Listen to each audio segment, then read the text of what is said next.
Madrid ini kan tim, ya, gue gak mau ngomong kasar ya. Tapi kayak tahun lalu seperti yang lu bilang, mereka itu main jelek, but they win the game. City kalau masuk ke final, ketemu Milan atau Inter kan, kalau masih nggak juara, jadiin warung Padang Man City aja. Lu tahu apa yang ada di benak Pep? Gue harap Arteta naik, dan gue yakin Arteta naik. Arteta akan bawa Arsenal naik. Tapi lu akan tetap gue pantatin. Tato kalau dibeli kalau Qatar pindah hati beli Arsenal.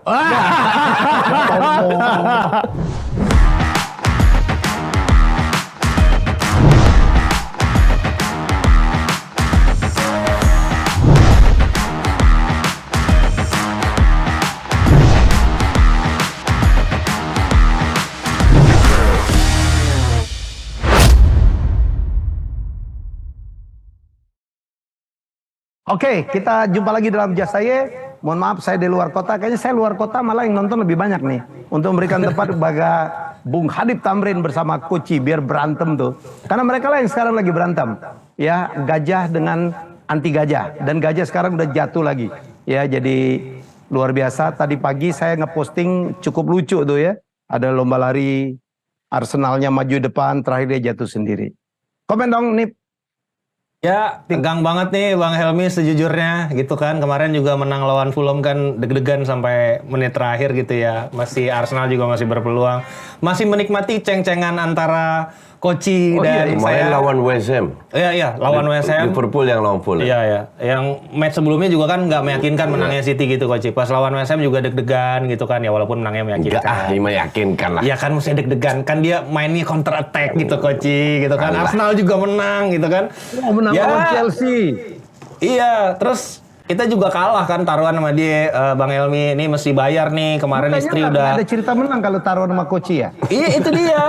Kita mesti bayar lumayan ini. Udah istri udah marah-marah. Ini kedua kali dia kalah. Gua mesti ngebujuk istri gua liburan ke Bali dulu biar gua bisa bayar taruhannya dia. Karena kalau enggak gua suruh tidur di luar.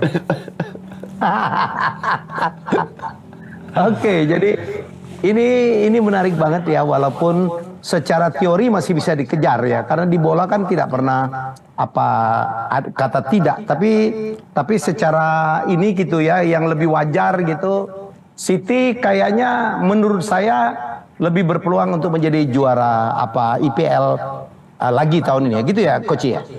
Ya iyalah, I agree bahwa di sepak bola itu nggak bisa diprediksi ya, apalagi Liga Inggris.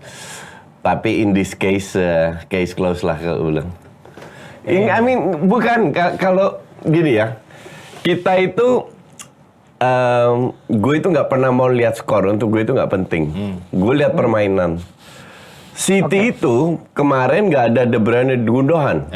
Sebelumnya nggak ada De Bruyne Gundogan juga. Jadi dia pasang Alvarez sama Mahrez penggantinya. Tapi sistemnya kan sama. Sistem nggak berubah. Dan this team main kayak robot gitu, kayak Hansi Flick di Munchen, di mana semua pemain tahu job desk-nya, semua passing itu akurasinya tinggi, semua peluang kecil menjadi gol. Jadi mau lawannya siapa, ya sekali lagi memang sepak bola nggak bisa diprediksi kecuali bikin blunder, individual error lah. Tapi kalau kebobolan 1-2 gol lawan City, they can easily bikin 3-4 gol. Jadi kalau masih ada fans Arsenal yang berharap bahwa kita masih ada peluang juara, udah forget it. Lu nikmati sisa game aja. Whatever hasilnya, mau City mau menang mau apa, whatever lah, kita nikmati sisa 5 match. Nextnya hari Minggu ini lawan Arsenal, lawan Newcastle. Newcastle orang bilang big match, ya gue bilang sih biasa aja. Ya kita nikmati aja. Justru gue mau lihat sepinter apa, karena kalau orang kan bilang lawan Brighton untuk gue Arsenal menang karena sistem mainnya nggak jauh beda. Newcastle totally different. Exactly. Nah, sekarang tes buat Arteta. Bisa nggak dia mengantisipasi permainan dari Newcastle karena tahun lalu Arsenal nggak lolos Champions League salah satu berkat Karena kalah lawan Newcastle. Gitu. Gue sepakat, justru memang di weekend ini tuh ada potensi dua-duanya drop points. Bisa, menurut gue. bisa, Kenapa? bisa. Karena Leeds baru aja kedatangan Sam Allardyce yang Ya. berani order timnya back to basics. Ya. Pasti mainnya super duper pragmatis. Ya. Yang penting pertahanan dibenerin dulu, Ya. gitu. Dan justru City punya tendensi untuk tersandung dan kehilangan poin ngelawan tim-tim kayak begini. Dan Gaya main kayak City gini. harus rotasi karena hari Selasa ketemu Madrid. Nah, ini dia yang maksud gue, yang kenapa gue bilang dua-duanya punya potensi kehilangan poin di But weekend still, ini. asumsi City kalah. Mereka masih unggul 1 poin. Ya. Asumsi City seri. Kalau poinnya sama, mereka unggul goal difference. Jadi dalam 6-7 pertandingan, City harus kalau nggak salah sekali seri atau sekali kalah atau itulah. Ya. Ya kali City, mereka nggak tahu, mereka udah biasa under pressure. Tahun lalu itu mereka menangnya itu di menit 70-80 loh, Ya, benar. lawan Liverpool. Ya. Baru mereka cetak gol. But they still did it gitu loh. Ya. Gue justru punya ngerasa potensi Arsenal yang drop poin lebih gede weekend ini. Oh iya. Karena Newcastle ini berani main pragmatis. Dia punya ingredients untuk bisa melukai Arsenal. Bisa, Nah, betul. mainnya di St. James's Park. Betul. Gitu. Dan Cuman St. James Park itu bukan Anfield, bukan Old Trafford, Iya. nggak sesangar itu. betul. Cuman intinya kan adalah bisa nggak Arteta mengantisipasi? Kalau gue bilang justru match-match kayak gini itu menunjukkan lu udah seri lawan Bournemouth, lawan Southampton sama West Ham. Ya. Sekarang lu harus semua sapu bersih, itu pun nasib nggak di tangan lu. Ya. Ya lu tunjukkan bisa sapu bersih nggak? Exactly, dan itu juga menurut gue berlaku buat Newcastle yang memang dia harus ada pembuktian diri. Emang pantas nggak lolos ke Liga Champions ngelawan tim kandidat juara, di mana tekanan mentalnya juga tinggi. Si Eddie Howe membuktikan juga bahwa sekarang tambah sedikit pertandingan, Newcastle pun under pressure. Betul. Karena kalau mereka sekali 2 kali kalah aja, Liverpool nih udah nongol nih mukanya. Betul. Dan secara historical performance ya Liverpool punya mental dan Iya. sejarah untuk recover. Makanya gapnya. gue bilang Liverpool jangan pernah sekali-sekali coret Liverpool. Setuju. Dan kalau Tapi lihat Coach, dari coba lihat dulu apa yang selisih angka ya. Jadi bukannya Liverpool udah agak tertutup ya untuk masuk Enggak, papan besar? masih terbuka. Masih terbuka. Bang Helmi. Dengan MU aja selisihnya udah 7 poin ya, betul? Nggak sampai kok nggak salah.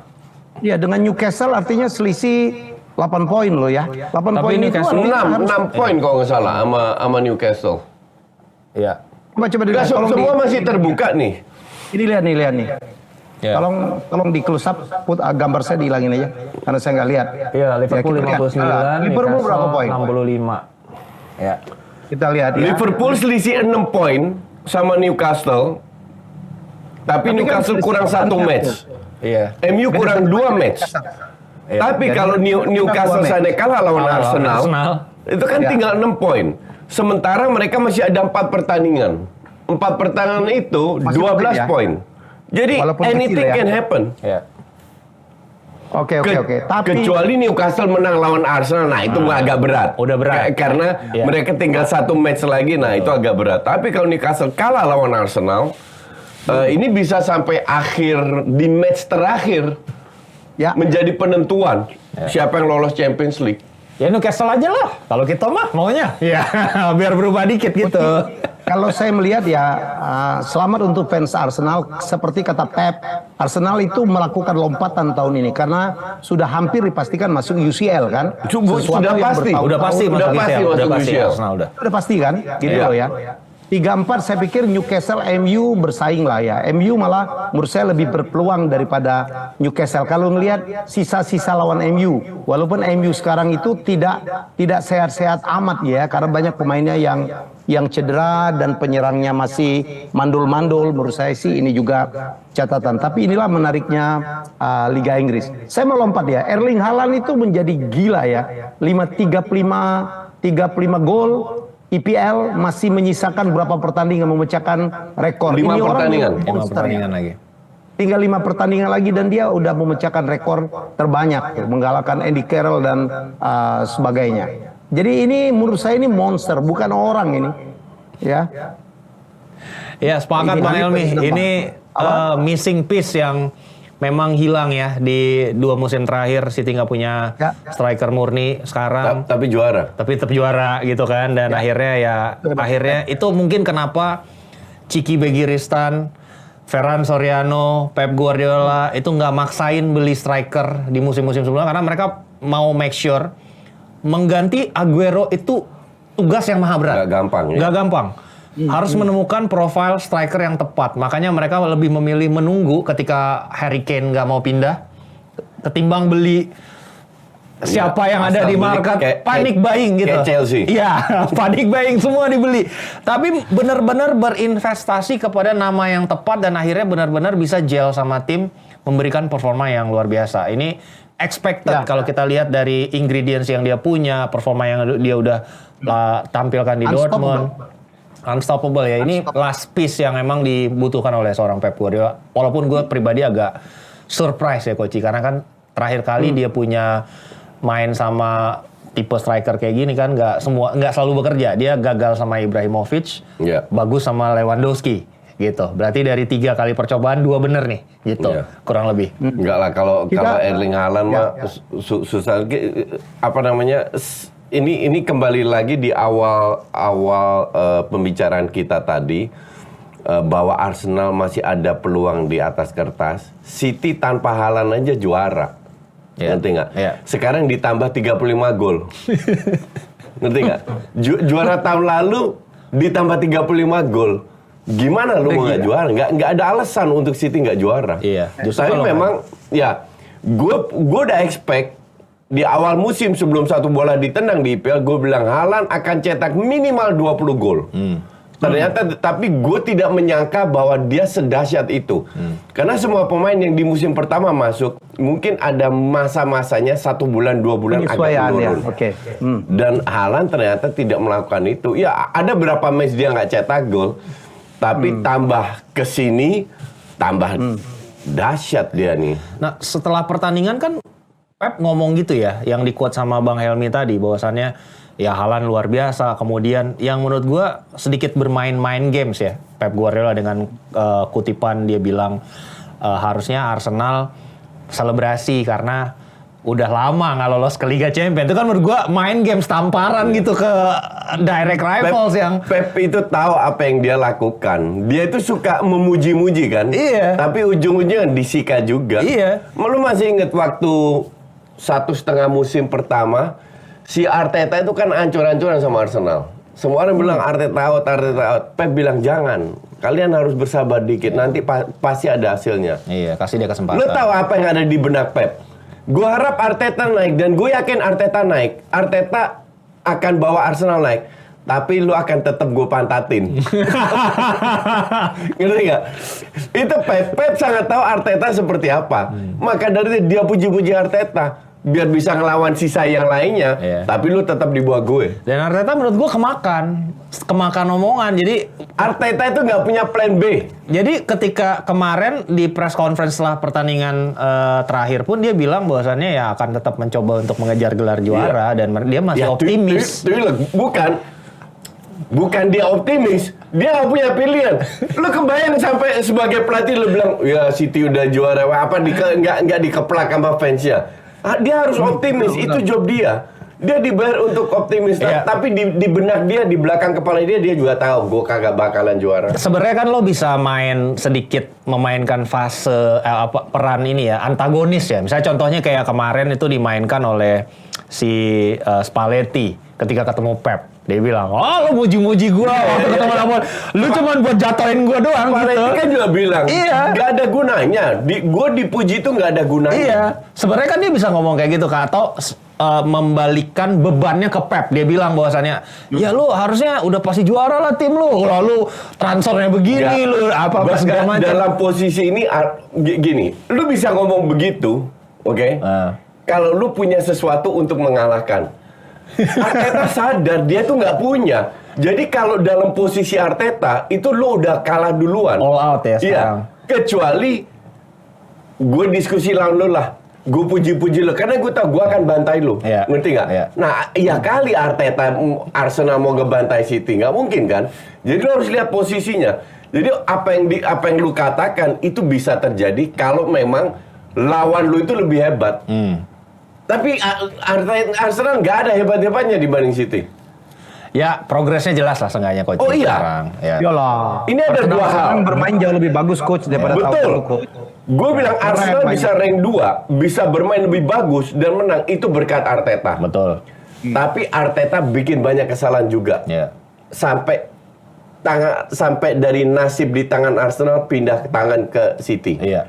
Nah ini kita harus realistis juga bahwa apakah Arteta sanggup untuk tidak setelah 4 kali nggak menang baru dia ganti line up-nya. Padahal 3-4 gue udah teriak-teriak di Twitter di mana-mana ganti kasih pemain yang di bench kesempatan. Baru lawan Chelsea dikasih kesempatan. Kiwior, Jorginho sama Trossard baru mereka bertiga jadi starter. Kenapa lu nggak 3-4 match sebelumnya lu lakukan itu? Ya. Arteta ini banyak sekali kekurangan. Dia nggak punya plan B. Pilihan pemain salah. Dia punya beberapa anak emas. Nah ini harus disingkirkan. Itulah yang gue kritik. Peluang untuk jadi juara itu besar karena kalah lawan City itu calculated loss. Tapi seri lawan Southampton sama West Ham itu kehilangan 4 poin. 4 poin yang bisa krusial, berguna ya. sekarang. Ya, Asumsi sangat lu seri lah lawan Liverpool. Tapi lu kan buang 4 poin lawan Southampton sama West Ham. Itu kan match yang lu harus menang. Ya. Kalau lu mau jadi juara. Kenapa dia gagal? Ya kayak gitulah. Tusuk gigi dimainin jadi starter yang tolol gitu. Koci, kita Ya. tinggalkan itu, kita lihat ke Erling Haaland. Kalau ngelihat ini siapa sih pemain yang bisa menyaingin Erling Haaland? Akan Mbappe. Erling Haaland akan menjadi GOAT baru, mungkin Mbappe ya. Mbappe, Pastinya ya. hanya Mbappe. Makanya kita kalau Bung berharap Helmi ingat, fans MU, ya kita berharap kalau jadi dibeli oleh Sheikh Qatar itu dia udah ngincer Mbappe akan diambil gitu. Jadi menurut saya itu kalau duel ya ketemu ini kayaknya adalah Messi dan Ronaldo baru ya. Jadi yang akan bersaing menjadi GOAT ya masa depan ya. Betul. Kalau Bung Helmi masih ingat, gue pernah bilang di sini hanya 2 pemain yang bisa bermain di semua kompetisi, yaitu Haaland sama Mbappe. Ya. Kalau yang lain, contoh Osimhen, nggak yakin juga, iya kan? Ya. Belum teruji. Gue nggak anggap Lewandowski sama Benzema karena udah mau pensiun. Tapi yang benar-benar sekarang, yang muda, yang baru nongol kasarnya lah, itu cuma 2 aja. Yang main dimanapun mereka akan perform, dimanapun mereka bermain. Dan sayangnya nggak ada yang ketiga. Ya. Kalau dulu Messi, Ronaldo itu masih ada yang namanya Eden Hazard. Ya, Lewandowski. Ya kan? Lewandowski Ya. yang Luis Suarez. mungkin bisa menempel. Ya. Apalagi pas Hazard ditransfer ke Chelsea, itu kan dia peak-peaknya di Chelsea. Pas dia transfer ke Madrid, ternyata drop total. Jadi sekarang kalau bicara ya pemain yang luar biasa yang bisa nggak menggantikan, tetap gue bilang Messi sama Ronaldo susah digantikan, tapi mendekati lah sekarang. Ya itu ya Messi sama Mbappe sama karena kalau kita Haaland. ngomongin menggantikan, itu kan Messi Ronaldo tuh punya level of konsistensi itu dekade ngomongnya. Lebih dari satu dekade. Jadi kalau kita mau menggantikan sosok itu, mereka harus perform segitu. Tiap tahun. Iya. Dan kalau kita lihat fluktuatif golnya pun paling jelek Messi Ronaldo itu masih di angka 30-an ke atas. Gitu. Jadi tuh gol yang dicetak oleh Erling Haaland musim ini totalnya 51 berarti sekarang, gitu kan? Itu harus cetak tiap tahun. Itu harus cetak tiap tahun, Bang Elmi. Gitu loh. Dan bahkan lebih. Cuman intinya adalah gue pengen lihat ini PSG akan lagi kisruh. Ya, ini akan Gue kan bilang Mbappe Messi, Neymar out. Oke, gue mau lihat Mbappe bisa nggak? Ini menjadi percobaan juga untuk si Mbappe. Tanpa Neymar, tanpa Messi, who's going to supply you? Ya. Iya kan? Verratti, lu mau ngandelin Verratti yang sering cedera. Ya nggak mungkin Fabian Ruiz, Iya. Amad Diallo, ya nggak Exactly. mungkin lah. Saya Exactly. justru bilang kalau Messi kan udah almost confirm out ya. Kemudian Neymar pun sudah mengindikasikan Almost mau confirm out. juga out. Iya. Ya, mungkinkah Mbappe akan dilepas oleh PSG? Saya justru melihat itu tuh. Enggak. Betapa Karena Perancis semenjak Galtier masuk, mulai dari musim ini, awal musim, dia itu buang banyak pemain, tapi dia beli banyak pemain muda Perancis. Ya. Jadi pengen banyak pemain Perancis yang masuk, tapi yang muda-muda. Maka dari itu kayaknya mungkin mirip-mirip Real Madrid lah. Tapi Real Madrid kan beli pemain muda dari manapun, Iya. Iya kan? Tapi Perancis lebih kayaknya yang pemain luar itu pelan-pelan mau digeser, masukin pemain muda Perancis, lebih identitas Perancisnya. Tahu Perancis sendiri kan orang-orangnya sangat chauvinismenya sangat tinggi, sangat cinta negaranya dan lain-lain. Jadi feeling gue itu akan arah ke sana, bahwa PSG ini akan musim depan dihuni lebih banyak orang pemain Perancis dan Messi, Neymar itu akan out. Kalau gue jadi Neymar ya atau Messi itu Qatar sama Saudi ini kan ribut, ya kan? Di politik lah. Iya. Kalau gue jadi Messi, gue akan ke Saudi dibayar 400 juta. Neymar ke Newcastle, punya Saudi juga. Kalau Jadi itu tamparan loh. Iya. Itu secara tidak langsung tamparan buat Qatar. Kalau kedua pemain ini pindah ke pemilik Saudi lah kasarnya begitu. Kalau gue sih ngelihatnya opportunity Mbappe ke pindah tuh kecil banget, Enggak. Ci. Kecil banget. Karena Bahkan gue bilang enggak. iya, karena cantolannya banyak. Satu, yang beli Man United harus Qatar yang menang. Iya. Which most likely agak berat karena ya Gue juga bilang berat. tawarannya Radcliffe kan lebih appealing ya buat si Glazer ya. Dia Buat Glazer ya. masih Iya. nyesain 20%, kemudian Iya. juga tawarannya mirip-mirip sama Qatar gitu. Kemudian yang gue lihat dari sisi kontrak nih Bang Helmi, dia kan extend kontraknya 3 tahun sama PSG. Itu angkanya fantastis dan PSG punya semua kekuatan finansial Oh, untuk iya. nahan seorang pemain itu nggak pindah. Gitu. Iya. Dari sisi apapun itu. Makanya Dan Mbappe orang Prancis. dan Mbappe orang Prancis. Prancis. Makanya bahkan kemarin pun di musim panas ketika technically kontraknya dia habis, di saat terakhir pun Madrid masih bisa di switch, ditikung. Karena kemampuan finansial mereka yang begitu luar biasa. Jadi kalau klub dengan kemampuan muscle finansial yang sebesar itu, mau poach pemain terbaiknya, itu hampir almost impossible. Mereka datangin Messi hitungan hari kok. Iya, itu. Hari ini Messi press con, gue akan keluar dari Barca. 2 hari lagi udah di Paris. Kasarnya begitulah. Jadi emang harus Qatar yang menang nih Bang Helmi kalau pengennya Mbappe yang pindah gitu. Glazer out gue konsisten nih dari dulu. Ini Nggak, orang gila ini. Kalau seandainya Qatar yang menang, minimal Qatar antar Qatar. Ya, bisa ngomong. Enggak, PSG ini kan punya negara. Iya. Tapi El Qatani yang mau beli MU ini kan bukan negara. Tapi Koci ada hubungan. Pasti. Ada hubungan. Bapaknya pernah di negara itu Iya, pasti. iya. Ini negara Timur Tengah itu yang punya segelintir orang doang. Iya. Ya itu aja. Iya. Pasti ada itu. Nah, kalau mereka bilang ya udahlah lepas Mbappe lah ke MU apa, ya udahlah. Lu kasih lu jadi sponsor di PSG atau apa, gue lepas. Kayak gitu-gitu bisa Jadi terjadi. bapaknya Al-Qatani ini itu ex prime ministernya Qatar. Iya. Dia juga yang punya saham di tempatnya PSG sekarang, holding company-nya PSG sekarang. Iya, iya, iya. Jadi technically itu kalau dia beli United mungkin, tapi menurut gua mungkin nih Mbappe pindah, tapi menurut gua nggak di musim depan. Mungkin musim depannya lagi. Iya, mungkin bisa gitu aja. untuk bisa. Ini juga dengan kalau sana dibeli sama Qatar. Atau kalau dibeli sama- Kalau Qatar pindah hati beli Arsenal. Pakai Next Parabola.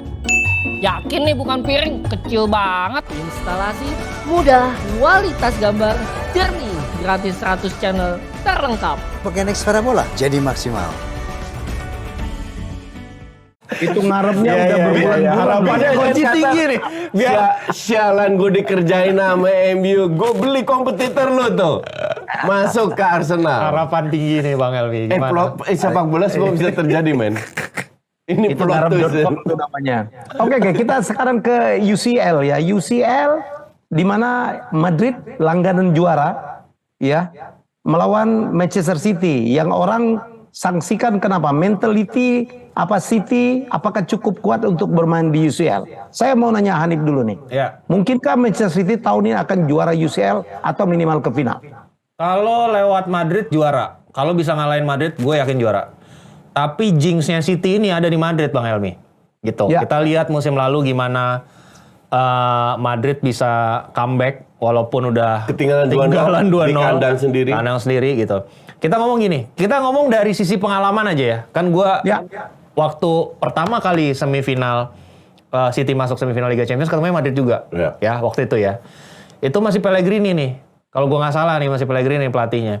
Itu ada small team mentality Bang Helmi. Ketika Madrid Ya, datang ke Etihad, City ngerasa tim yang datang jauh lebih besar dari dia secara magnitude skala. Nggak ada belief di dalam skuadnya. Main aman, main safe, gitu ya. Padahal harus ngejar ketertinggalan, gitu. Dan City ini jarang main secara habit, jarang main di Liga Champions. Jadi Bang Helmi, Ya. pertandingan City di Piala FA di Etihad itu jauh lebih sold out ketimbang City main di hari Rabu lawan Mönchengladbach, lawan Sevilla. Ya. Karena simply tifosinya itu jarang ngerasain timnya main di Liga Champions. Jadi itu objektif pertama, membiasakan diri ada di sana setiap tahun di level semifinal. Selalu ada di situ. Kayak yang dilakukan oleh Bayern, Barca, Madrid. Lihatlah, satu dekade terakhir, selalu berapa kali mereka masuk semifinal. Yeah. Almost every season. Itu dulu yang diimprove menurut gua. Dan yang gua takutkan, ya gua realistis aja gitu. Itu kan habitnya nggak ada dari Ya. tim yang dengan tradisi seperti Madrid itu bisa nyium ketakutan Iya. dari tim yang kayak City kayak gini. Contohnya musim kemarin, Madrid 3 kali comeback, PSG comeback, Chelsea comeback, Iya. City comeback. Ketika bahkan mereka ketertinggalan 2-0, Karim Benzema 3-0 lawan Chelsea, 3-0 lawan ketinggalan. Chelsea. Modric, Benzema, Kroos, mukanya mereka deliver always. lihat Yeah. ekspresinya nggak takut sama sekali, dingin, dan dia yang ngomong udah it's okay. Yeah. We'll come back. Dia yang memberikan motivasi ke Vinicius, Rodrigo, pemain-pemain muda, Valverde. Itu based on apa? Pengalaman biasa ada di sana setiap musimnya. Pas ditanya, gue nonton dokumenterinya tuh Madrid yang comeback tuh musim lalu tuh di Apple TV. Pas masuk final, Koci, kan ini final pertama banyak pemain muda itu ya. Rodrigo final pertamanya, Vini final pertamanya. Mereka tuh anxious, mereka tuh grogi. Takut, ya. Ditanya sama Kroos, lu udah berapa kali masuk final champion? Ketawa dia. Benzema ketawa. Mereka udah biasa, ada di final, udah Iya. santai aja. Dan itu ditularkan ke pemain muda. Udah lu tenang aja. Iya. Di situ dia ketemu si Rodrigo sama Ronaldo, Nazairo de Lima, the real Ronaldo. Yang Rodrigo tuh ngusap-ngusap Iya, kakinya iya. Ronaldo. Gitu. Iya. Segitunya. Nah ini nggak dimiliki sama City. Jadi gua realistis aja kalau misalnya semifinal, siapa yang lebih diunggulin? Ya Madrid, Bang. Ini mah jujur aja. Oh gitu ya. Sebagai orang City loh. Nggak tahu Madrid ya. Gue kalau gue selalu lihat form of the day ya. Ya. Madrid ini lagi menurun. Ya. Lagi menurun Ya. dari segala segi lah permainan. Bahkan sekarang rank 3 di La Liga. Oke. Sementara City lagi dahsyat-dahsyatnya. Ya. Dari sisi permainan, City gue unggulkan. Fix itu. Oke. Tapi Setuju. Cuman, ya itu lagi. Madrid ini kan tim, ya, gue gak mau ngomong kasar ya. Tapi kayak tahun lalu seperti yang lu bilang. Iya, exactly. Mereka itu main jelek, but they win the game. ya. Gimana caranya, I don't know. Pokoknya diobok-obok, diinjek-injek, main jelek. Menang. Menit-menit terakhir, 2 kali extra time. They still win the game. Iya. Nah, gue gak tahu apakah, kalau gue bilang tahun lalu itu luck-nya gede banget. Oh, setuju, sepakat. Fans Madrid mungkin bilang, oh itu DNA UCL. Gua nggak percaya DNA, Nggak, tapi but anyway. udahlah, terserah mereka mau ngomong apa kan. Kita lihat, apakah gue juga bilang, apakah keberuntungan tahun lalu didapatkan tahun ini. Karena lu di Liga, udah pasti lu nggak juara. Ya. Jadi 1 trofi lu out. Lawan Osasuna belum tentu lu menang. Jadi lu belum tentu seberuntung seperti tahun lalu. Makanya itu, kalau gue sedikit unggulkan City, sedikit, karena Madrid selalu ngeri ketemu Madrid. Mau siapapun yang main, pokoknya kalau Madrid ini di Eropa ya, Ya. Kalau di La Liga mungkin ya elah. Yang turun siapa? Madrid cuman gue lihat yang turun siapa? Yang turun udah kalah Madrid. Gitu nggak? Dan terbukti kan udah tinggal berapa 14 poin. Tapi kalau di UCL edan Madrid ini. Iya. Setuju. Bener mau Benzema nggak main mau apa pokoknya Madrid kalau di UCL edan aja. Iya. Nah itu yang bikin gue bilang ya City tetap harus hati-hati. Iya, dan untungnya mungkin di musim ini yang bikin gua agak sedikit nggak terlalu anxious ya. Leg pertama di Bernabeu.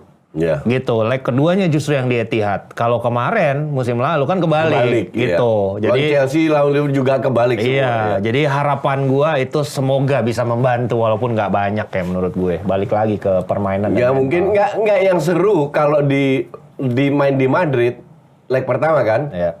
Itu skor 0-2. Nah itu akan seru. Baru gue melihat sehebat apa dan Madrid bisa melakukan itu untuk main di Manchester ngegas. Itu untuk penonton netral itu akan seru. Jadi kalau City pun unggul 1-2-0 di Madrid belum tentu mereka lolos. Belum tentu juga. lolos. Belum tentu lolos. Iya. Oke. Dan ini Madrid ini di UCL itu sama kayak Sevilla di Liga Eropa ya, coach ya? Iya, betul. Apa? Sevilla juga edan itu. Terancam degradasi bisa ngalahin MU. Iya. Ya. Dan Barcelona-nya dikalahin MU sekarang Sevilla. Dan leg kedua itu MU layak kalah loh. Kalau leg pertama kan MU kurang beruntung. 2-0 kena 2 gol bunuh diri yang nggak jelas itu, ya kan? Maguire, Cuma di leg Maguire. kedua main di Sevilla kan MU diobok-obok.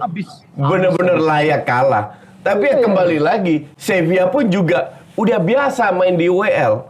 Levelnya itu bukan Champions League. Di Champions League dia obok-obok. Iya. Tapi levelnya di UEL.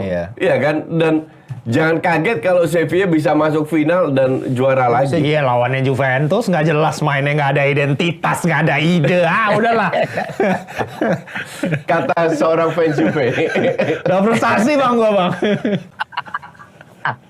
Nih, Coach, jadi ini ada yang menarik. Kita boleh kemarin menghina-hina Liga Italia, nomor 4 lah, nomor 5 lah. Tetapi dia dua timnya masuk di semifinal loh, baik UCL maupun Liga Eropa. Ya, ada apa nih sebenarnya? Apa yang terjadi? Nggak ada apa-apa. Mereka beruntung aja. Beruntung. Kalau mereka masuk di final UCL, UEL, itu gue paham. Level Serie A itu memang di UEL. Jadi kalau mereka excel di UEL, di Conference League, itu gue paham. Justru untuk level seperti klub seperti Juventus main di semifinal UEL itu kemunduran. Harusnya Ya, mereka masuk ada di perempat final Liga Champions 16 besar Untuk gitu. Juve kemunduran. Kemunduran lah itu. Tapi level Serie A untuk gue itu UEL. Roma, itu di sana pas. Ya, Iya. betul. Nah, cuman kalau kita lihat di Champions League, ya lihat drawingnya aja dari grup stage pindah. Grup sana Red Bull, Liverpool, Chelsea, Madrid, PSG, Munchen, City. Di grup ini Eintracht, Benfica, Sport, you name it lah. Yang nggak jelas itu semua kumpul di grup yang bener-bener nggak imbang, iya kan? Lu kalau Liverpool kalau ketemu Inter atau Milan, ya kali Liverpool kalah. Iya, nggak mungkin juga. Kan udah terbukti berapa kali mereka menang. Tapi ketemu siapa? Madrid, selesai juga. Chelsea ketemu Madrid, selesai juga. Red Bull ketemu City, selesai juga. PSG ketemu Munchen. PSG lawan Inter atau Milan, ya kali PSG kalah. Iya kan? Ketemunya Munchen, suwe. Munchen ketemu City, suwe juga. Jadi lebih ke drawingnya beruntung banget. Maka dari itu kalau ada orang bilang ke gue dan itu bilang coach kan bilang AC Milan tim gerusak-gerusuk kok bisa masuk semifinal Champions League. Nah, lu nggak ngerti bola. Definitely lu nggak ngerti bola dan nggak mau gue bahas. Wasting my time. Satu lagi kan sebenarnya ya typical Italian teams gitu kan. Inter, Milan nggak takut buat main jelek untuk bisa dapetin kemenangan. Kalau kita lihat secara drawings kan Inter nyisihin Benfica gitu kan. Ya kalau Benfica tuh ngalahin Juve di musim sebelumnya. Ya lo kalau mau main lawan Benfica ya lu harus bisa main pragmatis dan at the end of the day mungkin keunggulan skill individu atau set piece atau lain-lain bisa membuat menentukan hasil buat lo, dan itu dimiliki sama kedua tim. Dan ketika Milan ketemu Napoli di pertemuan di Serie A pun Milan udah pernah ngalahin Napoli karena Napoli kan emang mainnya terbuka banget gitu. Iya, telak lagi. Pas banget untuk disambut sama Pioli dengan ya counter attack kan beberapa kali golnya si Rafael Leao dari setengah lapangan bawa bola gitu. Jadi nggak heran Bang. Jadi dengan undian plus gaya mainnya ketemu tim kayak gitu, ya masa lu nggak lolos? Lawannya itu selevel semua. Iya. Sementara di grup satunya selevel juga, tapi level papan atas. Iya. Ya kan? Kalau ini kan ya selevel, maka dari itu dari segrup yang Eintracht, Benfica pasti ada yang lolos kan? Iya. Ya kebetulan AC Milan sama Inter yang lolos. Iya. Sesimpel itu. Cuman kalau dari sisi permainan ya jauh lah. Iya. Nggak usah lawan Madrid City. Lawan PSG aja, lawan Liverpool sama PSG. Makanya pas Bang Helmi tadi opening questions-nya nanya sama gue, lu pede nggak City juara? Gue bilang kan, kalau ngelewatin Madrid gue Iya, pede. iya, Karena kan betul. ketemunya ada Iya, dua yang iya, itu. iya, Ya kali nggak pede Koci gitu. Tapi kan bisa atau enggaknya City ngelewatin kalau masuk Madrid. ke final, ketemu Milan atau Inter kan? Iya. Kalau masih nggak juara, jadiin warung Padang Man City aja. Serius, kalau City masih nggak juara, masuk final, jadiin warung Padang aja. Warung Aku Padang pikir Man ini kan City. Pep. Gue sepakat lah, pelatih terbaik di dunia itu Pep lah ya. Dia membuktikan di Barca, di Bayern, sekarang di City. Jadi tinggal di City cuma juara UCL doang nih. Abis juara UCL kayaknya dia pensiun ini. Kayaknya butuh tantangan baru. Kalau lu udah masuk final ketemu Inter sama itu, terus lu nggak juara, asumsi whatever happen, kena kartu merah lah apa, lu nggak juara, buat apa Haaland cetak 40 gol atau 35 atau 50 gol? Buat apa lu juara IPL? Kalau lu di detik-detik terakhir lu nggak bisa ngegas, lu nggak punya mental juara. Ya udah, Pep pecat aja atau dia suruh mundur aja kalau nggak juara. Kalau masuk final ya. Ya, masalahnya kan sebenarnya di Liga Champions ini ada aroma Dewi Fortuna juga nih Coach, kalau kita ngomongnya kan. But still, lawan lu itu terlalu lemah, men. Come on. Iya, misalnya nih kayak kartu merah atau apa gitu. Whoever yang masuk final, either City atau Madrid, dia yang juara. Iya, sepakat sih gue. Iya Itu kan? harusnya di atas kertas Iya. ya. Dari permainan semuanya, Dari semua. segala segi. Dari segala segi, bener sepakat gue. Gitu. Ya takutnya kayak kejadian kayak Arsenal di final kartu merah kan gitu pertama gitu kan. Arsenal itu pertama kali masuk final. Iya. dalam seumur- Kan mereka kan udah sering masuk final. Si City kan baru sekali Coach kemarin lawan Chelsea. Semifinal kan udah berapa kali? Ya Iya harusnya sih kalau lewat Madrid ya, kalau nggak juara ya goblok ya. Iya, betul. Setuju. Oke, Hanif Koci, ini mungkin topik kita terakhir ya. Kita bahas tentang Messi dan Ronaldo. Kita lama nggak ngomong Ronaldo ya. Dua-dua itu menjadi semacam trending topik juga ya. Messi tiba-tiba melakukan tindakan indisipliner, dia pergi ke Arab Saudi sehingga dia Suspend 2 hukum minggu. ya, disuspend 2 minggu. Latihan aja nggak boleh. Sementara Ronaldo dikabarkan ada masalah pribadi dia dengan pacarnya dan kemudian dia bilang dia akan keluar dari Al Nassr ya, dari Liga Arab Saudi, mungkin kan diledekin terus sama Koci, dan dia katanya bisa balik ke Madrid, bisa balik ke Liga Inggris, Newcastle, atau bisa kemana. Jadi ini dua legend, dua GOAT itu sekarang lagi punya persoalan. Koci mau komentar dulu silakan. Kalau Messi itu sudah dijanjikan boleh berangkat di hari liburnya, oke? Iya. Messi Kalau itu menang. duta pariwisata di Saudi pariwisata, Arabia. di mana dia dibayar 30 juta euro setahun, oke? Gila. Dia sudah 2 kali batalin karena PSG. Appointment ketiga itu di hari yang libur. Oke.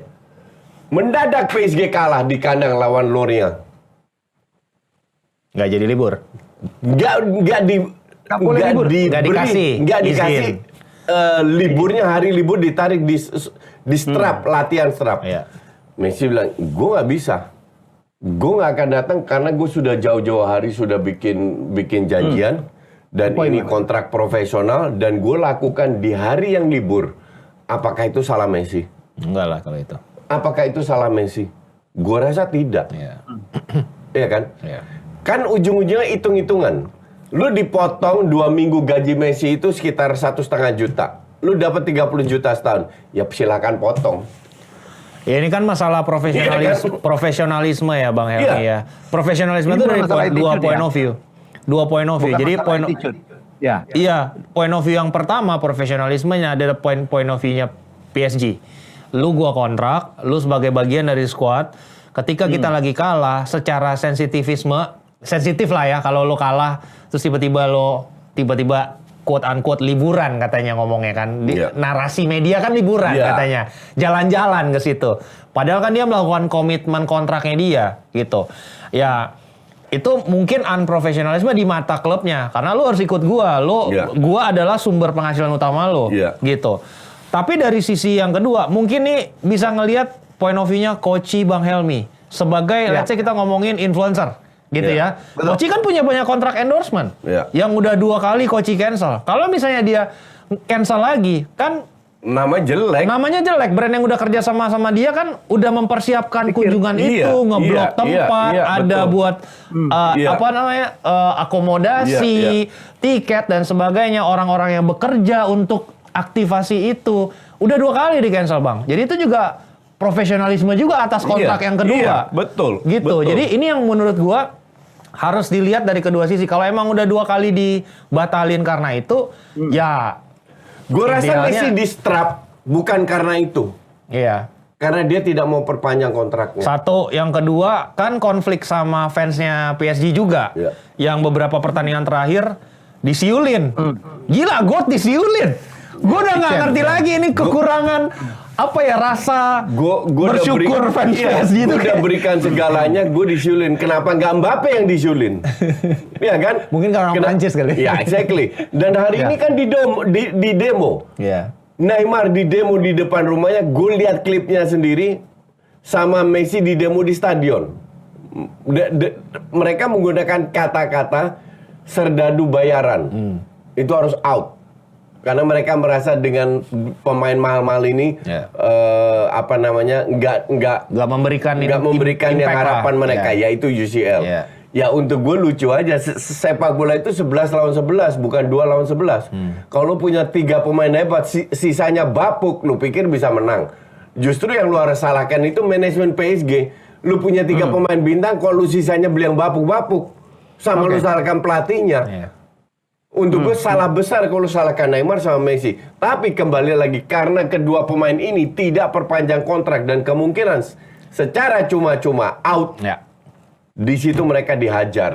Termasuk sama manajemennya PSG yang menstrap Messi dengan 2 minggu gaji itu nggak make sense. Tapi ya sudahlah. Jadi semacam pressure lah Bang Helmi untuk kan ini berlarut-larut ya negosiasi kontraknya. Padahal cuma perpanjangannya tuh setahun sebenarnya kita ngomongin tentang setahun kontrak doang. Apalagi yang dikunjungin itu Saudi. Jadi makin itu sensitif juga buat Qatar. Iya. Jadi bisa there is an option, ada kemungkinan bahwa Messi akan pindah ke Saudi. Jujur nih Bang, sensitivitas untuk geopolitik itu gue ngerasain gitu.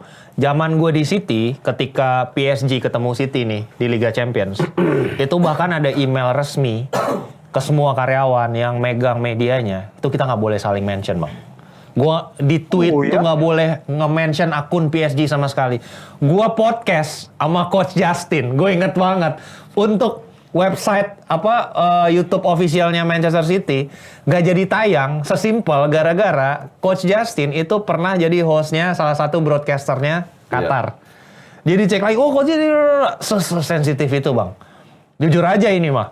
Jadi itu gue make sense kalau Koci bilang iya berangkatnya buat Gue pernah jadi komentator Bein Sport kan 2 tahun dan Bein Sport kan Qatar sama UEA ini UAE kan begini. Qatar kan juga begini. Gue udah ngejelasin ini tuh komentator paling populer di Indonesia. Gak ada urusannya Bein Sport, gak ada urusannya bapak-bapak. Hanya karena pernah kerja di situ. Hanya karena pernah jadi ngisi. Gak boleh Bang.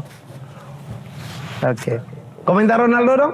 Kita pikir dia udah nyaman di situ dibayar mahal gitu. Wah, ini mah udah perkawinan yang aneh dari pertama kali. Gue udah yakin gak akan lama gitu. Gini ya.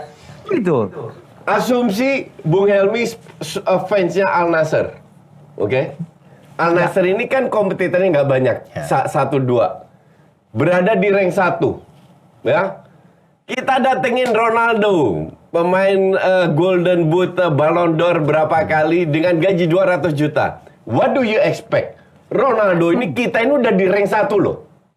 Ronaldo masuk, merem, main satu kaki juara. Betul? Iya. Ya. Apa yang terjadi? Ronaldo masuk, Jeblok. rank 2. Iya, turun bahkan. 4 Copa kalah semua. Iya. What do you expect? Iya. Ya, fans gue selalu bilang, fans itu kan cuma nonton doang, penonton. Apa yang mereka bisa lakukan? Cuma satu, Messi. Pada saat Ronaldo keluar, mereka nggak bisa apa-apa juga kan? Iya. Ini analoginya paling tepat tuh menurut gua itu di episode awal-awal season barunya Ted Lasso yang baru nih, Bang Helmi. Di situ dia menganalogikan ada namanya pemain Zafa atau itu sebenarnya mimicking dari Zlatan Ibrahimovic yang tiba-tiba pindah ke Richmond gitu. Ya. Di situ pemain Richmond mediocre itu nggak biasa kedatangan bintang, Bang. Koci gitu. Semua tiba-tiba memuja dia. Jadi rekan setim tapi ngefans berat gitu. Dan mungkin ini kaitannya sama kayak apa yang di reveal sama beberapa tim analisa videonya Man United, bahwasanya semenjak kedatangan Ronaldo ada satu pemain depan yang selalu mengoper ke Ronaldo karena Idola. senang dipuji sama Ronaldo ketika dilakukan itu. Kalau dia terus-terusan. Jadi tuh tim analisa video Man United ngumpulin semua pertandingan dan menemukan analogi kenapa pemain ini Selalu passingnya ke Ronaldo. Ternyata diusut-usut, wah ini toxic nih. Karena dia bangga dipuji oleh Ronaldo setiap kali mensupport Ronaldo. Iya. Ini bakal terjadi di Al Nassr. Apalagi Al Nassr levelnya bukan Premier League. Dan apa? Starstruck lah. Dan dia itu nggak perform. Iya. Dia itu nggak perform. Berapa kali kalah kelihatan. Gue lihat berapa kali kontrol lewat, ngelewatin nggak bisa. Udah bukan Ronaldo yang kita kenal. Plus dari sisi materi pemain itu tidak balance untuk mendukung permainannya Ronaldo Iya, sepenuhnya menurut gua. Karena Ronaldo sekarang ya tinggal tap in kasarnya lah, cetak gol. Dan apa namanya, egonya dia juga nggak membantu. Iya. Karena pada saat cetak gol dalam satu pertandingan langsung wah siu. Iya. Habis itu 4 pertandingan nggak cetak gol. Selesai Marah-marah juga ya, kan? dihajar kiri kanan karena egonya dia nggak mendukung juga. Jadi ini justru sebenarnya PR-nya lebih besar untuk ruang gantinya Al Nassr, Bang Helmi. Untuk menghadapi situasi kayak ini nggak common. Mega bintang tiba-tiba jadi rekan setim. Iya. Dan perlakuannya pasti beda. Di Liga Arab pula. Iya. Di situ tuh di Ted Lasso dicontohin. Di ruang gantinya aja. Zafa itu punya 3 spot, yang lain cuma 1. Itu tuh nyindir-nyindir. Maksudnya itu tuh untuk ngasih tahu, oh nggak bisa. Kalau Iya. emang perbedaannya begitu signifikan, perlakuannya tuh sangat signifikan, dan akhirnya tim itu cuman buat si mega bintang ini doang. Gitu. Itu yang gua rasa pasti terjadi di Al Nassr. Iya. Dan untuk Oke, gue sih, jadi untuk netizen yang minta komen, Bang, ini kan abang kemarin banyak berarti ke Ronaldo karena masalah attitude. Bagaimana Messi, ini juga apakah masalah attitude, dia melanggar kontrak tadi? Dua pandit kami ya, apa Koci dengan Hanif udah menerangkan dengan baik. Ada hal tertentu yang bukan hanya sekedar attitude, tapi memang akan menarik. Apakah Messi nanti akan keluarnya Keluar. kemana? Apakah ke Arab? Neymar Ya, sama Messi apakah pasti Arab? keluar. Neymar juga udah mau keluar. Apa yang terjadi pada PSG? Ya kan ada rumor Mbappe-nya mau diambil MU, walaupun itu 2 kali tuh kondisinya. Satu diseberangkan oleh Qatar MU-nya, ya apa investasinya. Nomor 2, apakah PSG mau melepas bintang Muna apa dari Prancis. Nomor 2 memang Ronaldo akan kemana? Itu juga baik kita cermati. Jadi ya apa kita lihat aja, itulah yang membuat drama-drama di dalam sepak bola akan tetap berlangsung dan menarik. Oke, terima kasih Koci, terima kasih Hanif. Ya, Ada yang ingin terima kasih, disampaikan Bang. lagi? Thank you. Cukup ya. Oke, Ya, kita cukup. jumpa lagi dalam episode selanjutnya. Dan ya, selamat untuk timnas U20 Indonesia, U22 Indonesia yang tadi barusan mengalahkan Myanmar 5-0. Keren ya. Maju terus, kita berharap Indonesia kali ini mendapatkan medali emas di dalam SEA Games Kamboja. Ya, sekali lagi selamat untuk Indra Sapri dan teman-teman, selamat untuk Garuda Muda Indonesia. Kita jumpa lagi dalam episode selanjutnya. Bye-bye.